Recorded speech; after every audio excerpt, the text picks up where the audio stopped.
Hello, and welcome to the first episode of my podcast. This is a total experiment by me, so I promise a completely adequate show. This will be very competently made with very few problems, hopefully. I've never done a podcast before, so rather than do this live, I'm pre-recording it, and I'll put it out later. Recording on my microphone, gonna mix it all later. Hopefully come up with a good package for you guys. Now, wow, already stumbling. For this podcast, I'm going to cover topics mainly by you guys. The first thing I'll cover is why am I doing a podcast. But after that, we're also going to be talking about the first episode of Loki, which is something you guys asked me to talk about, so that's what I will be doing. I will also be talking about the movie The Marvels. One of you guys asked me, who do I think will be in The Marvels? Who do I think that cast will be? And I'm just going to go through the names that stuck out in my head. It's not something I really thought about before. But yeah, we'll be covering that question. After that, we will be talking about the Batman 89 series versus the Superman 1979 series. These are actually very interesting. They're two film series that followed a very similar trajectory. So we'll be covering that. And then I'm going to do a little bit of politics because I can't resist that. I'm running for Oxford City Council, as I said in an earlier video, so I will go ahead and do a little bit of a soapbox thing about that. And let's see, do I have anything else on here? That looks like the plan for today. And of course, if you want me to talk about something on the next podcast, let me know. One thing that will be happening is I plan on going back to theaters here fairly soon. I'm not sure what movie we're going to start out with. I'm leaning towards A Quiet Place 2 or Conjuring 3. I haven't seen Conjuring 2 yet, so that could be interesting. Cruella is also out, so that's also on the table. So I'll probably be talking about one of those next week. If you have something specific you want me to talk about, go ahead and let me know in the comments, of course. Yes, the podcast where you get to see me live, change my camera position.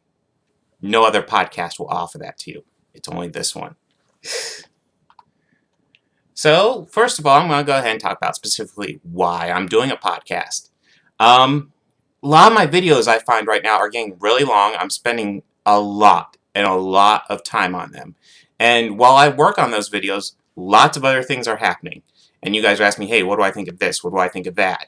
And I have opinions on all these things, and if I can't compress them into a tweet or something like that, I'm really not going to talk about them with you.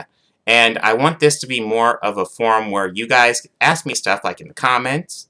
Eventually, I won't mind having a live stream where you guys text stuff to me live. I'm literally learning the podcasting stuff. Essentially, because I have a YouTube channel, I have all the equipment to podcast. I just haven't figured out exactly how to podcast or what makes it different from a YouTube channel. So that's going to be something to figure out. I'm learning this as I go. Ooh, random sounds are fun too. A great example of how I'm learning this as I go. So, why podcast is so we can talk, pretty much, and you guys tell me what you want me to talk about, and I'll go ahead and talk about it. If there's something that I see that I want to talk about, I'll go ahead and talk about it. The idea is just do a short form, well, this will be long form video, but do it more live, more of a free flow of thought. Now, obviously, as you might notice, I stumble over my words. This is hopefully something I can get over as I do this. Like I said, this is going to be an adequate podcast. Not going to blow your mind. Other ideas I have for this thing is I wouldn't mind getting a co-host, someone to bounce ideas off of. I'm not there yet, obviously. My main goal of this is just kind of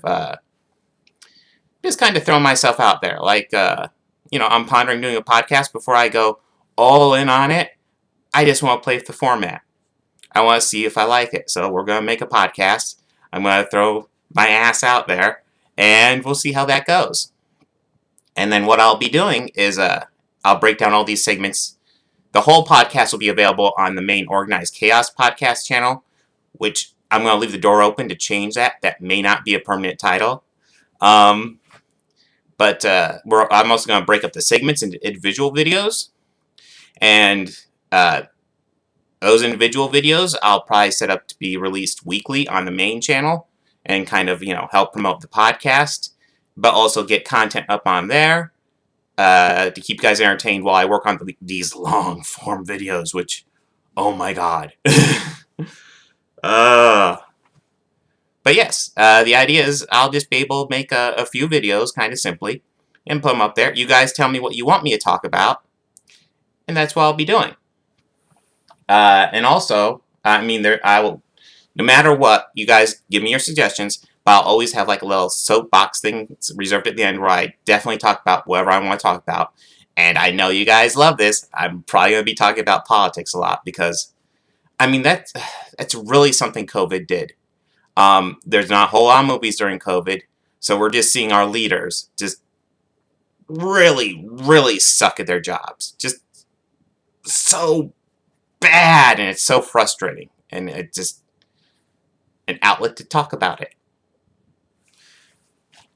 So, without going too far off into the intro, we'll go ahead and talk about Loki Episode 1. Loki was probably the series, when they announced all these Disney Plus series, I wasn't super thrilled with the idea of them decanonizing the Netflix stuff, which I don't know if they fully have. I also am mixed about the Netflix stuff, because Daredevil was awesome, Jessica Jones was awesome, Luke Cage was pretty good. I thought Defenders was fine. I thought Iron Fist had possibilities. Iron Fist kind of sucked. So it's Punisher. The series wasn't as good as I wanted it to be. Jon Bernthal was amazing. So the idea of decanonizing that for this Disney Plus series left me with a lot of mixed feelings. Me leaning towards not thrilled more than thrilled. But, like decanonizing Iron Fist I could live with. But now watching these Disney Plus series and, still not knowing if they're actually decanonizing those series, because it kind of feels like it's whatever Kevin Feige feels at that moment. We got WandaVision, we got Falcon and the Winter Soldier, and now we have Loki starting out. Of these series, I have to say Loki is the one I was probably looking forward to least when they announced him. I know Loki's a really popular character. Lots of fans were like, oh, yay, Loki. And I'm just thinking, my God, can this guy stay dead? I would love it if he just stayed fucking dead. It feels like, it felt like finally in Infinity War, they're like, yes, we're giving him a permanent death. And Thanos even said something like, no resurrections this time. And then in Endgame, here's a resurrection. And that's kind of frustrating to me. So I was really not looking forward to this one. However, then trailers started coming out, and the trailers were a lot of fun. I thought there's a lot of potential watching these trailers. Like, it was just going to have fun with the whole, MCU, it almost felt like. And now we have the first episode, and so far, it feels like those trailers, where they're just having a lot of fun with the MCU, they're pretty accurate.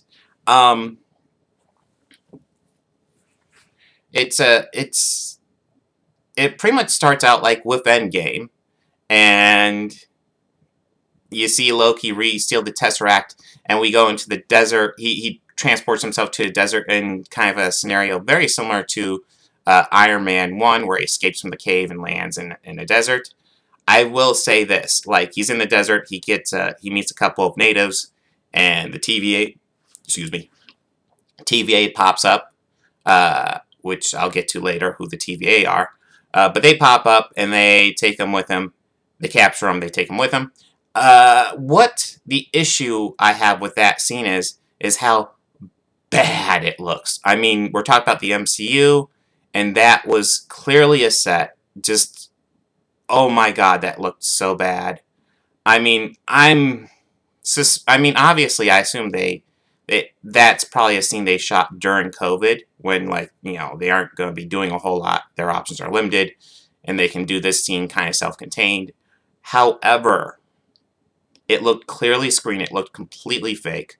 So that whole scene in the desert with Loki and the TVA was not a real good start for the series for me, because I was just looking at it like, wow, that looks so bad. However, the series does progress, and we actually get to Loki in the TVA, which I enjoy that quite a bit. That actually did something interesting, where we have Loki as almost they flip this villain character into an audience perspective character. So what's going on there is Loki is figuring out all this crazy environment of the TVA, and we're actually sitting right there with him. He's learning this stuff as we learn stuff. There's even a really nice little scene where he talks, where they're like, "Are you a robot?" He's like, "No, I'm not a robot." And they're like, "Okay, step through." And he's like, "Wait, if I was a robot and didn't know it, what would happen?" They're like, "Oh yeah, you'd liquefy." And Loki looks terrified at that moment. And it's like they're putting Loki in the audience perspective, which is kind of a clever idea that they're able to do with something like the TVA. Because the TVA, at this point, we learn is the Time Variance Authority, and Loki is dead. He's not supposed to be around, so they're capturing him to figure out. I don't know exactly why they've captured him. They kind of get to that at the end of the episode. I don't know if there's more to it than that.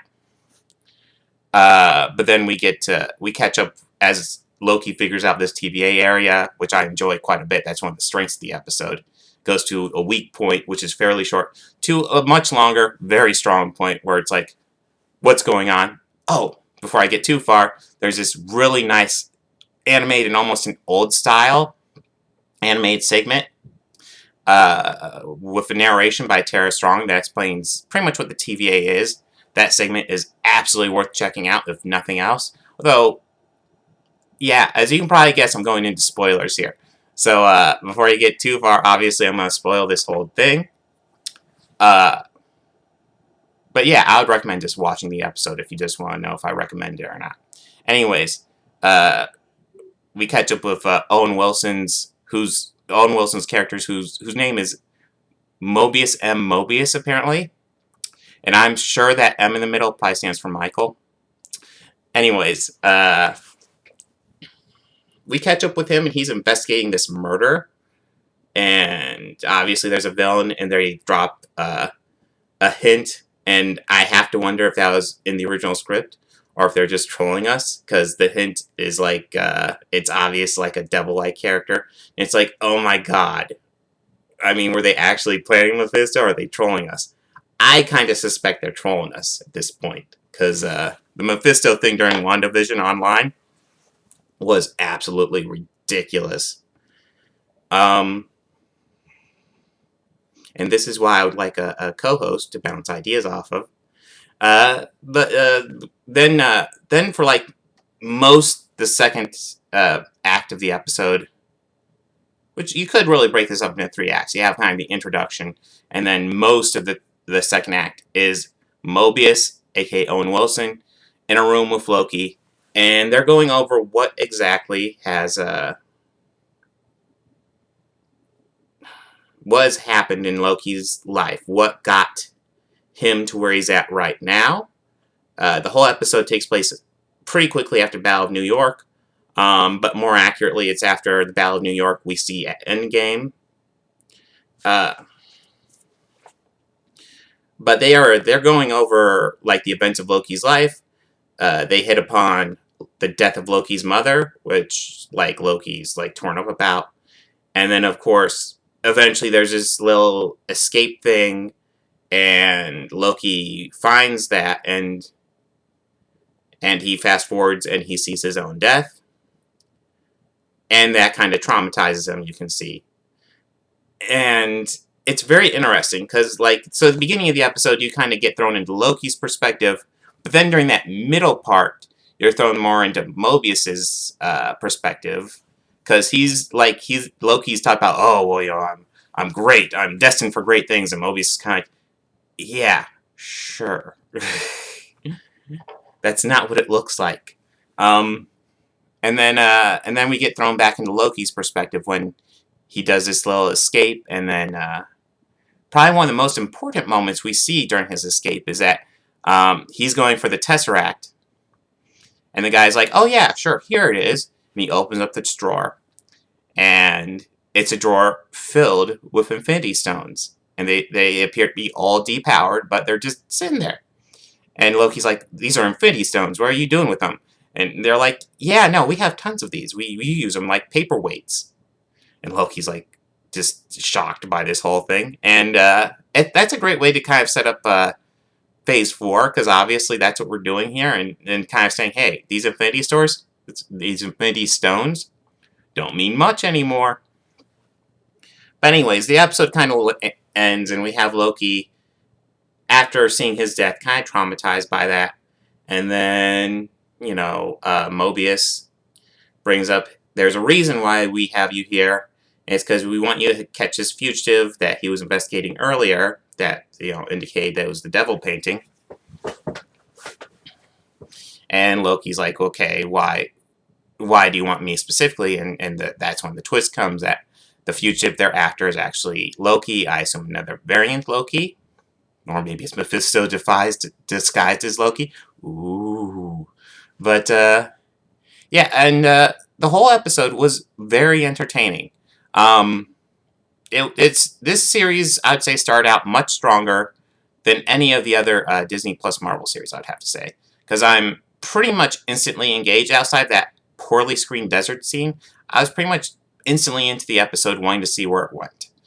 As I've already talked about WandaVision, the first episode of WandaVision was just your most generic sitcom episode. It doesn't start breaking away till later. And while that series was great, that first episode, kind of boring. But although it is better on rewatch when you see clearly where it's going. As it is, it's just kind of a poor sitcom, though. And then Falcon and the Winter Soldier didn't really explored ideas, but wasn't as experimental with the universe. It was more of standard, along the lines of the universe idea. So this was actually kind of a welcome change. And so in a lot of ways, it follows, like, things aren't as hidden as they are in WandaVision, but they're more engaged. Like, I feel like we're getting, like, this series is more in line with WandaVision than with Falcon and the Winter Soldier. However, it's more, like, it feels like we're starting more like episode 3 of WandaVision, where things start getting interesting. So that's a nice change. Overall, I thought this was a very good series premiere. I think I'd like to see where it goes, obviously. We're just talking about the series premiere. But I think so far this has potential to easily be the best Marvel Disney Plus series. So, let's see. Next, we will be talking about the Marvels. It was announced that the title of Captain Marvel 2 would actually not be Captain Marvel 2, but The Marvels. So the question has now become, who are the Marvels? Because I'm assuming at this point it might be like a team led by Captain Marvel. So the obvious answers are going to be, obviously, Captain Marvel will be a part of the Marvels. I think we can say 100% chance she'll be in it. I think we can say 95% plus, because they're making a Disney Plus series for her. We're going to be looking at Miss Marvel. If you're not familiar with Miss Marvel, crap. It's been a long time since I've researched her. I probably have done that before this. But as memory serves, she's Afghanistan. She's American, but her parents are from Afghanistan. So she has to deal with so it deals a lot with minority situations and stuff like that. But Miss Marvel herself kind of has the powers of Mr. Fantastic. She is Inhuman. She's not a mutant. And it really, she kind of came from a period where they were big into pushing the Inhumans, largely because Fox had the rights to the X-Men and the mutants. So Marvel was looking to push their alternative to mutants, so that was the Inhumans for a little bit in comic books and even in TV form. They pushed Inhumans a lot. Though obviously they had their own TV series, which I'll admit I haven't seen because it looked awful. And they did a lot of Inhuman stuff in Agents of S.H.I.E.L.D., which I've only seen the first few seasons of. But they definitely tackled it there, obviously, with Quake and other characters. But yes, Miss Marvel is an Inhuman. How they'll play that into the MCU, I don't know. We really don't know much about it. There's a production photo of her in her suit. It looks excellent. But I think it's absolutely safe to say she will be part of the Marvels. Next up here I have is Monica Rambeau, the daughter, of course, of Maria Rambeau, Captain Marvel's best friend, and almost certainly John Rambeau, because why not throw in that crossover when you can? But anyways, Monica Rambeau, we saw her a lot in WandaVision. She actually got superpowers by going through the force field Wanda set up. She went through it more than anyone else, and it gave her superpowers. We saw she could see straight. She could like phase through stuff. She could see an alternate way, alternate visions maybe. It's tough to describe. If you saw WandaVision, you know what I'm talking about. But yeah, even at the end of WandaVision, they strongly indicate that she's going to go meet up with Captain Marvel. So I feel like she's pretty much locking it. If memory serves, her character, Monica Rambeau, did serve as a Captain Marvel for a while. That is a name that's bounced around. So it seems very likely she will be a major character in that. She will be one of the Marvels. Who after that is far less known. I would say those three are like guaranteed. Another possibility I was kind of toying with of someone who might be in there, but I don't think will be, but given the comic book history, I can't say 0% chance, is going to be War Machine, actually. Probably the most famous relationship Captain Marvel was involved in the comic books, Captain Marvel Carol Danvers specifically, was with War Machine. Now, one thing I thought of was the obvious age difference between Brie Larson and Don Cheadle. However, it really gets muddled here because how old is the Captain Marvel character in the movies? I was actually doing the math, and she's supposed to be probably like 30 in the late 80s. So that would mean the character now is probably around 60. So I guess there isn't actually a substantial age difference for the characters. That being said, I don't think they're going to bring in War Machine. I don't think they're going to pursue that relationship in the MCU like they did in the comic book. But I wanted to bring it up because it's not a 0% chance either. That is a big relationship in the comic books. So, I mean, he did have a cameo in Falcon and the Winter Soldier, so bring him into the Marvels doesn't seem impossible. I just put a very low chance. I also know he has his own series, Armor. Oh my God! Wow, I can't talk. Armor Wars coming up in Disney Plus. So that's I don't think that's happening, but I don't think there's a 0% chance. Will there be more characters? Probably. I think we're probably gonna see Nick Fury come back. He was a big part of Captain Marvel. I think we're probably going to see Skrulls come back, so Talos will probably be back. And those are probably the biggest characters that we'll probably see in Marvels. Will there be more? I mean, they might introduce some characters. But as far as what we know right now at the MCU, I believe that is the strongest contenders for that series. Now, we're going to go ahead and talk about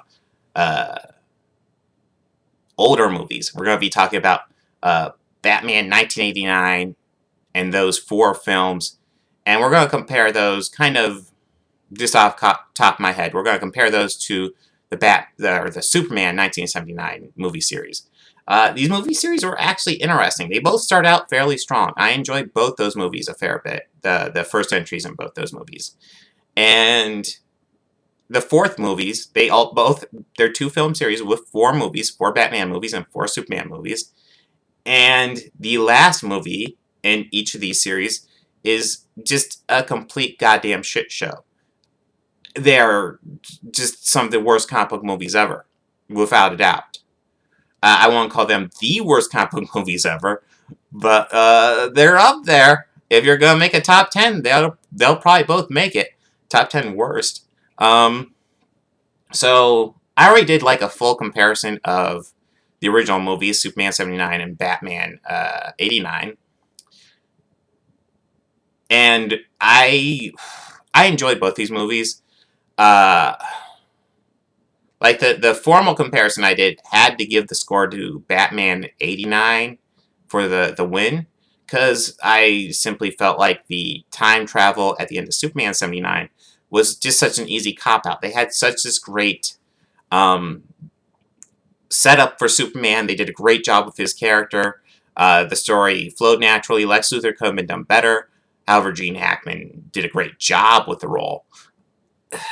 But at the same time, that time travel cop out, like doing that bold move of killing Lois, then just doing this lame time travel cop out, felt so cheap. I mean, literally, now we've set up so that if something bad happens to anyone and Superman doesn't time travel back to fix it, he's just being selfish. So it's just a terrible setup that they did at the end of that one. It was so lazy. That being said, the setup for that movie, like that first act dragged a little bit, but was interesting, and then the second act was great. So, but Batman 89 never got as good as that Superman 79 movie. That being said, it never got as bad either. Both these movies have great actors in the lead and villains. One of the great failings of Batman 89 is that it's clear, like, Tim Burton's all into the Joker. In Batman, he kind of explores some stuff, but not nearly as much as he could have. Like, he even sets up Batman as a fairly interesting character and doesn't really do anything with that. He's set up as, like, this psychologically damaged character. And Michael Keaton does that great. And then what does he do with it? Jack shit is what he does with it, exactly. So, and he sets up this weird revenge story between the Joker and Batman, which doesn't need to be there. In fact, I thought the way I really feel this is handled better with the Batman and the killer of his parents is to not give him revenge, because revenge is a fun story in movies, but like there's a superficialness to revenge too. But yeah, I'm not gonna get deep into philosophy right now. I haven't like researched that right now. Like I said, this is a free flowing thoughts. Um, so like I said, in my full like formal video for Batman 89 versus Superman 79, I absolutely at the end of the day gave the win to Batman 89 because it's a more engaging movie. Although Superman definitely has higher points. Batman never goes as low as the Superman 79. The ending of Batman 89 is much better than the ending of Superman 79. And yeah, like the thing that always bugs me is he can fly fast enough to reverse time, but he's not fast enough to stop both missiles. I mean, oh my god. Oh my god. No. No, no, no, no, no. But anyways, now we're going into movies that it's been a little while since I've seen them, but not like Batman Returns, Superman 2. Not movies that I've seen super recently, but not movies that that's been a while. Batman Returns, last time I watched it, I was really, really unimpressed with it. The strength of that movie is entirely Michelle Pfeiffer's Catwoman. She gives a great performance, and that take on the Catwoman is not something I've ever seen tried again, probably for the best. That being said, it's a really good take on the Catwoman. She's just kind of crazy, and it works. It works insanely well in that movie, and I doubt anyone could pull it off. Anne Hathaway, I thought, did a good Catwoman, and she doesn't even try for what Michelle Pfeiffer does, and that's almost certainly for the best. One of the huge weaknesses of that movie are the villains on the other end. I know lots of people love Danny DeVito's Penguin. I don't. I can't stand Danny DeVito's Penguin.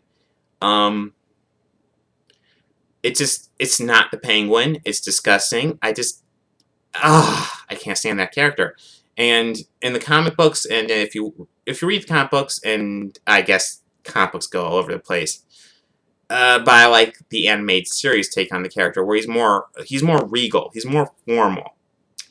What about him that isn't regal or formal is just his general appearance, just his biological appearance. Anything else about him is very regal and formal, and I like that contrast. And it's not something Tim Burton is interested in at all. He just is like, hey, he's going to be eating fish, living in a sewer, he's going to be disgusting, and hey, let's have this guy run for mayor. Which, I mean, is he trying to go into politics there? Kind of say a political thing, saying, hey, these politicians are all in the sewer? Maybe. Does it land? Not at all. I mean, it just doesn't work. It's not believable that anybody would vote for him. It's not believable he would have any sort of campaign that was even somewhat successful. So, just the idea that he would run for mayor and, like, have any chance of winning is a joke. And it doesn't work at all. He just does not work as a villain. Batman, again, has nothing to do. He actually kills people quite ruthlessly in that movie. He kills less, but man, like that thing where he like plants a bomb on a guy and walks away with a fucking smile, that is some fucking dark shit right there. And I guess hashtag not my Batman. It's so frustrating because Michael Keaton does such a great job with the character, but the writers don't seem to understand the character, and they don't do anything interesting with him, so he's wasted in this role for these first two movies. Now we go to Superman 2. And Superman 2 I have very differing opinions with, depending on which version you're talking about. The Richard Lester version is a cool...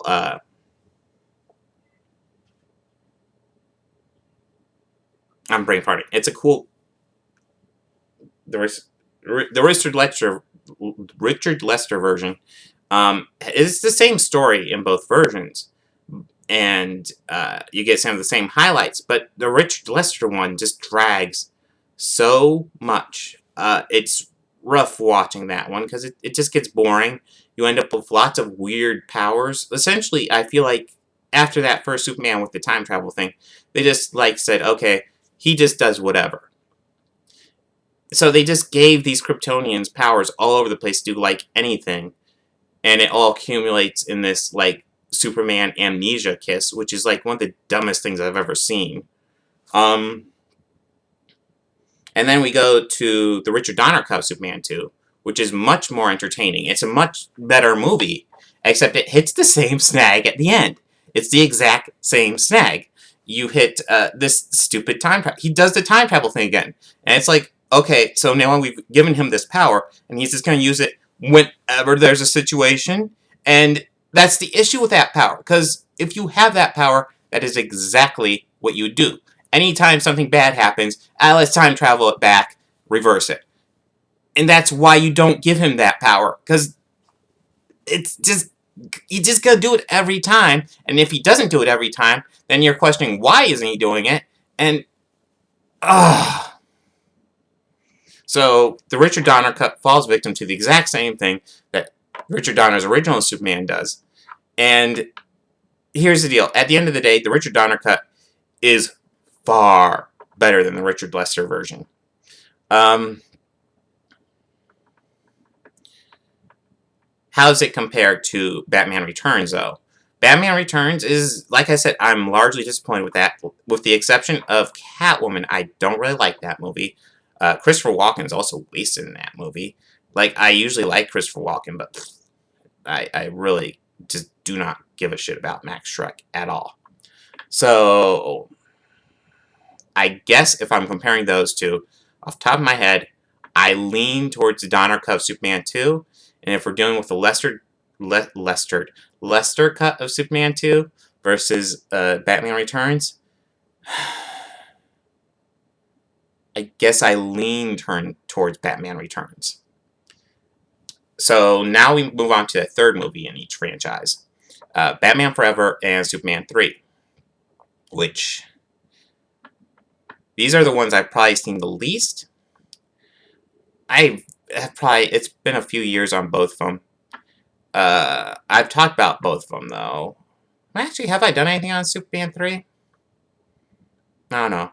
Office Space has done stuff on Superman 3. In fact, kind of the main character of that one is Richard Pryor, which is a huge, like, letdown, because he's not particularly funny in it. He's kind of a computer hacker, but I don't know, he doesn't seem that computer savvy, but he hacks computer. He gets some dropping sense into his own personal account. And yeah, it's the Office Space scheme, except I enjoy it more in Office Space. Um, but there is some cool stuff in Superman 3.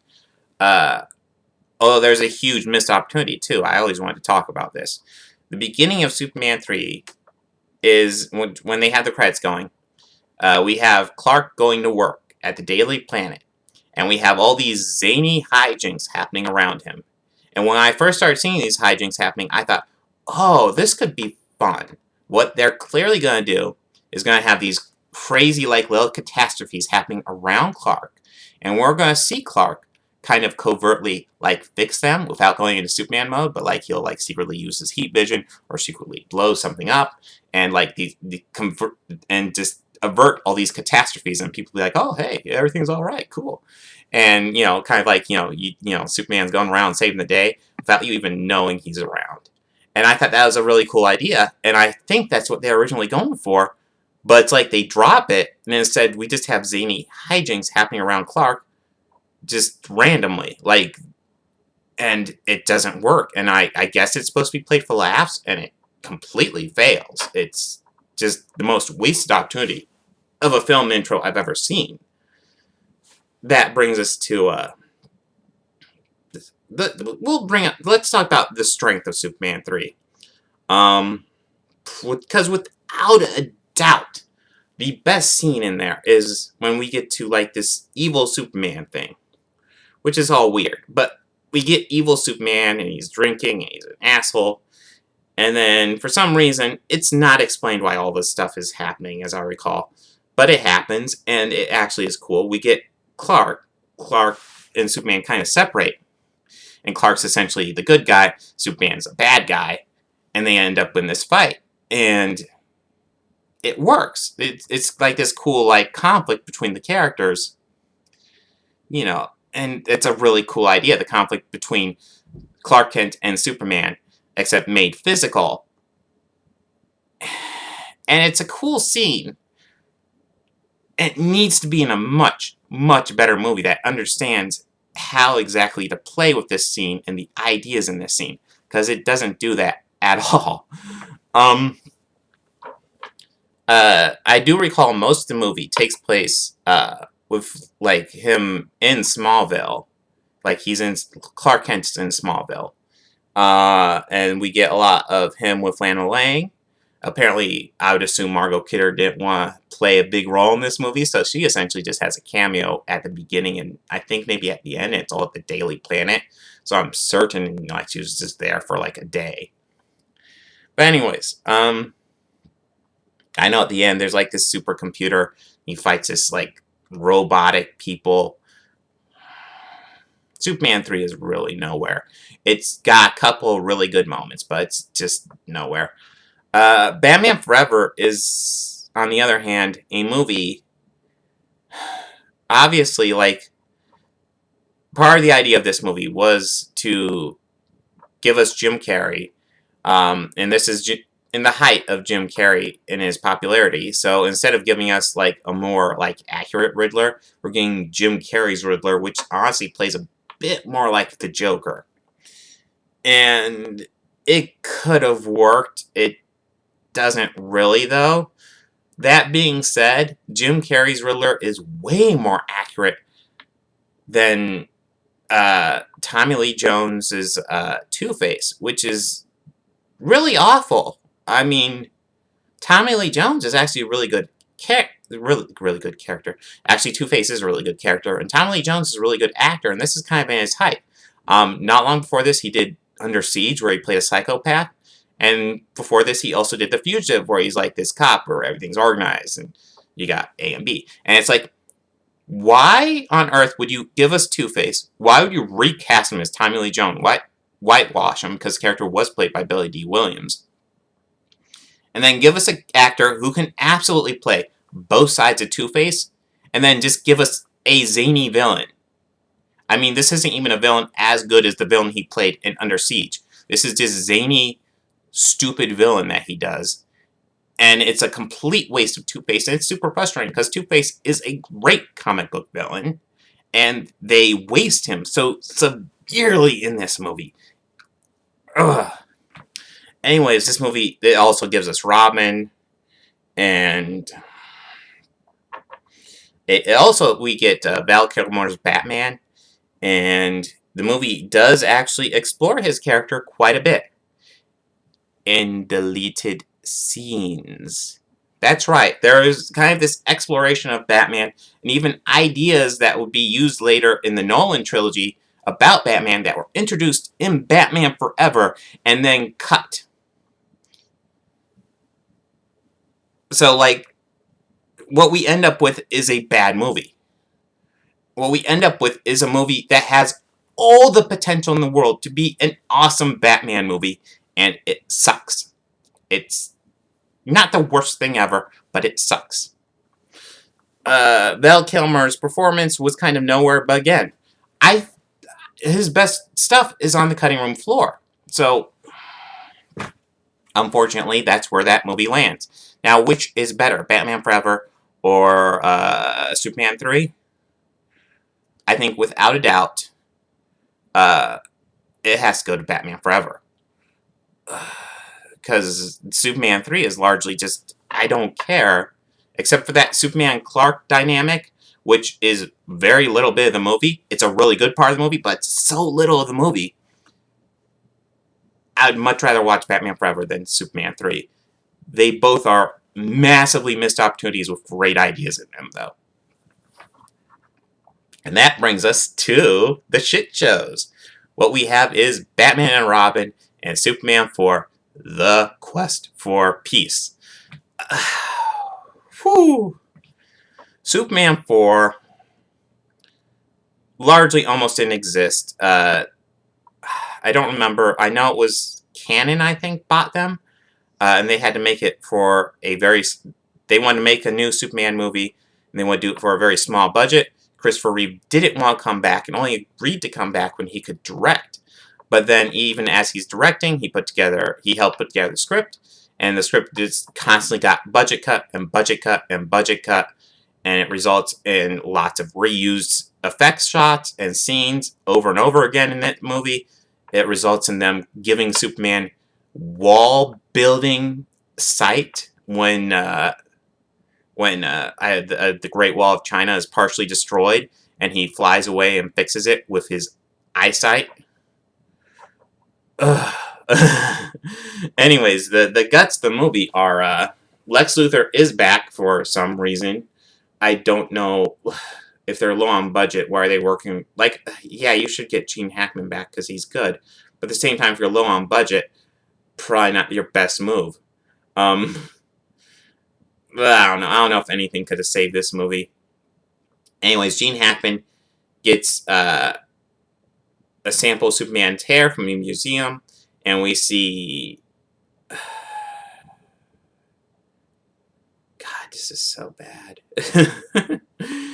Anyways, he uses a sample of Superman's hair, makes a radioactive man, or solar man, or whatever the fuck his name is. I don't remember, and I don't care to look it up. He's essentially a Dolph Lundgren knockoff, and they did save the budget by not getting Dolph Lundgren. Whatever. So, this is... And, of course, he fights Superman. He has probably the biggest difference in his powers. It's very similar power set to Superman, except he also has radioactive nails, which he can use to scratch Superman, and it'll hurt Superman. Yeah, what a great fucking idea for a power that was. I'm sure that won't get memed to death. Oh my god. And, like, you know, you have these superpowers, and the effects are so bad. They replay the whole Superman and Lois flying around from the first movie. They literally try to recreate that scene. It fails. Like, honestly, I think there's issues with that scene in the original. I kind of like it, but there's issues. And rather than even address those issues, they're just like, hey, let's rehash this shit for no goddamn reason. and make it look a lot worse too. Just it's so bad. Um, I know the kind of the guts of what gets everything going with the story is that Superman vows to get rid of all the nation's nuclear weapons. Um, and you know what? It's a nice idea, but you know, obviously, this movie's not the place for it. It's not going to flesh it out. It's not going to explore this idea. It's just going to be fucking garbage. So that brings us to Batman and Robin. Batman and Robin is so boring. I mean, okay, so it's clear what part of the issue is that we've gone from Tim Burton's super dark take on the character and his even slightly darker take on the whole thing in Batman Returns. And now, 2 movies later, it's clear that Joel Schumacher is now going for a Batman 66, the Adam West version of Batman, trying to bring that into movie form. And he's even talked about how lots of times they're doing the idea is let's introduce a new car, let's introduce a new toy, and it's clear like this movie is not made by a filmmaker. And I'm not saying that Joel Schumacher isn't a filmmaker. He's a very flawed filmmaker, but he's very much a filmmaker. This movie is made by WB. It's made by a committee. It's made to sell toys. And the whole tone of, hey, let's make Superman a lighter character. George Clooney is the new, let's make Batman a lighter character. George Clooney is, of course, the new Batman. And lots of people are like, he's the worst Batman. I am of the opinion that I can't tell you if he's the worst Batman because he doesn't play a role in this. He's just there. He delivers his lines fine.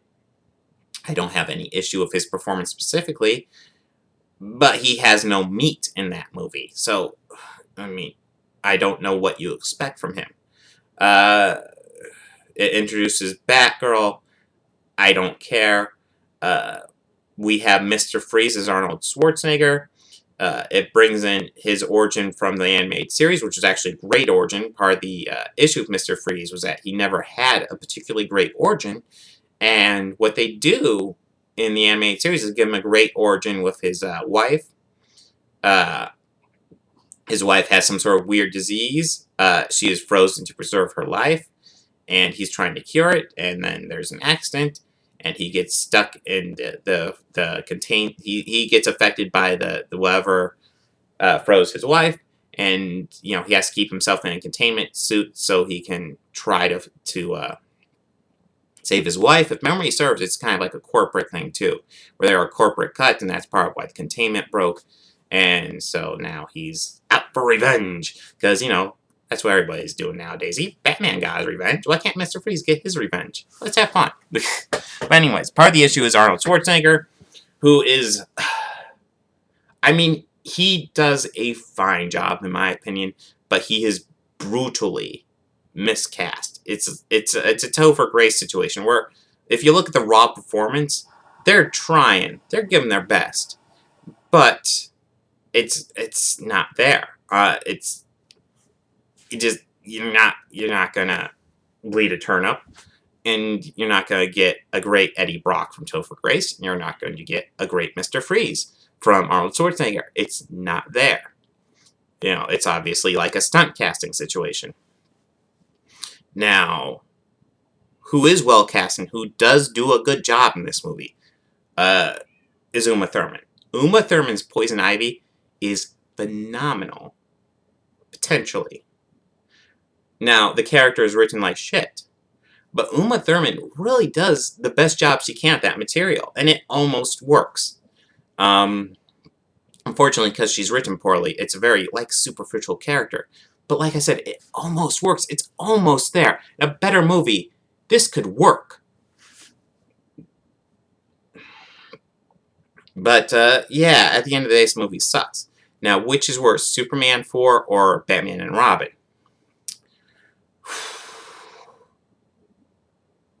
I lean towards Superman 4 being worse.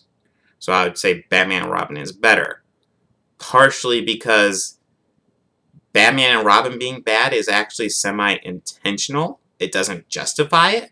But, like, the movie kind of knows it's bad. Kinda. Like I said, we're dealing with shit shows here. I obviously will have to do full breakdowns of all these comparisons, which I plan to do eventually on the channel. Which means, give me 10 years. I'll get them all out. But, yeah, these are just kind of my gut feelings on these movies. So that's where I'd say on those, like, God, did I go Batman down the line? With the exception of Superman 2 Donner Cut? Yeah, I think I went Batman down the line. I didn't even realize that. So, now we're going to go on to my soapbox. I'm going to talk about politics. I've heard some rumors about the infrastructure bill coming to some sort of deal, but I don't really know about it yet. I haven't had a chance to research it before putting together my notes for this. So I'm not going to be talking about that. Maybe there is something. It sounds like if there is, it's garbage. But the news that was coming out was obviously Joe Biden wants to do his infrastructure bill. And he's done this, like, $2.25 trillion was the original proposal of his infrastructure bill. Which is weird, because Joe Manchin said he wanted $4 trillion. Bernie Sanders actually was proposing a $16 trillion, and Joe Biden's on the campaign trail was around $7 trillion, and now he's proposing $2.25 trillion. The bad thing about it is that it is not remotely what we need. If you look at the guts of the bill, there's actually a lot of good things in this bill. But it's not remotely what we need. That being said, he has the House, and he can get this through a budget reconciliation, or he can nuke the filibuster because he has 50 votes in the Senate. Now, the issue is right now he kind of doesn't have 50 votes because you got guys like Joe Manchin, Kristen Sinema, and I want to say around 6 other ones that we definitely know that voted against the minimum wage hike that will definitely fight him on this. That being said, he, as the party leader, needs to get his party in line. The talk is right now, Joe Manchin says he will not work with Biden unless he gets Republican support. And I'm not, like, I don't even begin to understand. Is he saying if he gets a Republican vote, he'll go along with nuking the filibuster or budget reconciliation? Because here's the deal. Joe Manchin's talking about, I have 7 Republican colleagues that Joe Biden should be talking to. Okay, 7. That gets you 57 votes. You can't pass anything through the Senate with 57 votes. You need 60. So why are we wasting time with this? He needs to get his 50 votes and have Kamala Harris work as the tiebreaker. And it's very frustrating because right now they're talking about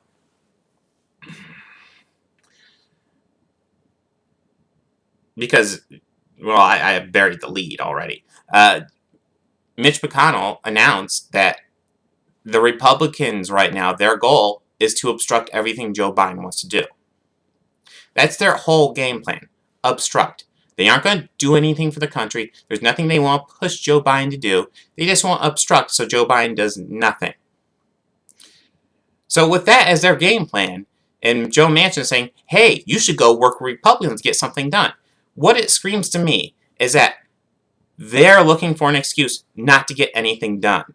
And it's the most frustrating thing ever. If just the very idea that Joe Manchin is out there saying, oh, well, you should get Republican votes because Republicans have said they aren't going to do anything. And Joe Biden saying is literally right now, see, last I heard, out there working with Republicans trying to get Republican votes, which is just so frustrating. Why is he wasting his time working with the party that says they don't want to work with you? And it's obvious why they don't want to work with you, because they can keep on playing this power game all day. You know, Democrats want to fight for like not even great good things, but like slightly better things. And Republicans won't let it go by. So Democrats don't get anything done. Therefore, people get upset. And then they vote in Republicans. Then Republicans do bad things. They give all their corporations the tax loopholes and all that crap. and then people get upset, and then they put the Democrat in who says he'll do slightly less worse things. And then the Democrat doesn't do crap, and then Republicans go back in, and it's this circular fucking motion that I am fucking sick of. They're not getting anything done, and that's the point. That's their entire game plan. Republicans just do whatever for their corporate donors, and Democrats say, oh, I tried, but I couldn't get it done. And the issue is the Democrats, most of them, have the same corporate donors as the Republicans.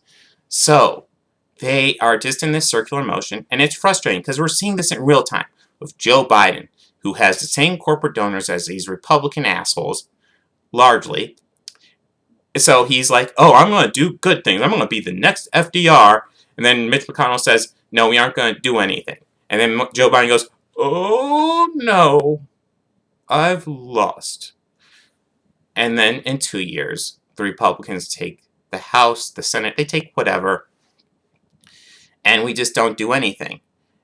And we saw this with Obama. Biden's going through the same course. And we saw it with Obama and Obamacare. Obamacare was a right-wing position. It was Romney care. And Obama had a supermajority. He's sitting in a better position than Biden is. Biden just has majority. Obama had supermajority. He had 60 votes, which means he couldn't pass anything he wanted. Joe Lieberman says, well, I won't pass it with a public option. You say, okay, we'll do a budget reconciliation then. Or we'll nuke the filibuster. He just needs to get 50 of them in line. He could lose literally 10 Democratic or independent votes and still get the fucking thing through. And instead, he rolled with it and killed the public option. Why did he kill the public option? Because he never wanted it there to begin with. Because they all have the same corporate donors. We're just seeing all these guys. It's wrestling. They're just pretending to fight each other. And they're all working for the same fuckers. So that's me getting frustrated. Joe Biden, if he seriously wanted to do something for the American people, which it clearly looks like he doesn't, would get Manchin and Sinema and all the Democrats that are not willing to vote down the filibuster or are not willing to go budget reconciliation on this, he needs to get them in line. Mitch McConnell has his party in line. Why can't Biden get his party in line? The answer is because he doesn't want to. But it would be nice if he proved me wrong, got him in line. And like Kyle Kulinski does lots of theories. The other theory you could do is, maybe get someone like Romney in line for it. Do a weak infrastructure package, cut out, make an example of Manchin, cut him out, and say, hey, I'll make a deal with you. Romney's going to do a cheap bill, and you don't want to work with me on this bill, so I'll go ahead and get Romney, and I'll get his vote. And one way we'll save money on this bill is we'll cut West Virginia out. Because you, Joe Manchin, clearly don't seem to think West Virginia needs this bill, so we'll go ahead and save money and not give West Virginia any perks. And I'll go ahead and announce that to fucking all of your constituents, because he put them in such good shape that they don't need the perks of this bill. I'll make sure that they know you're the one that made sure they didn't get it. That's one tactic he could do. But he's not going to do it. Because at the end of the day, he is paid off by the same corporate donors that Mitch McConnell is. And it's frustrating watching this in real time, and I can't stand it. And this is why we need people who will actually fight. Because Joe Biden isn't fighting. Joe Biden is saying some okay things and then losing on purpose. Okay, well that got serious at the end. But there's my first podcast. I stumbled a lot more than I wanted to on this. I think a co-host would be nice, but more practice would be good. It's probably going to be like my first few videos. Listen, I can't stand watching my videos, and especially my early videos are so bad. And I bet you this podcast is going to be something where I can't stand to watch it either. But I hope you guys enjoyed it. Like I said, I'm going to be cutting this thing up into segments so you don't have to watch the whole thing just to get my take on X, Y, and Z. But it would help, obviously, I'm going to go through this video now. It would help me a lot if you subscribe to the podcast channel. Go check that out. Also, if you tell me in the comments what you want me to talk about next week, we're probably going to talk about whatever new movie I see. Like I said, the biggest contenders, Conjuring 3, Quiet Place 2, Cruella. If you have a definite preference in there, let me know. If I see overwhelming response for one of them, I'll probably make sure to see that one. We'll definitely talk about Loki Season 2. I'll definitely do a little bit more soapbox stuff. Maybe we'll see some action on this infrastructure bill.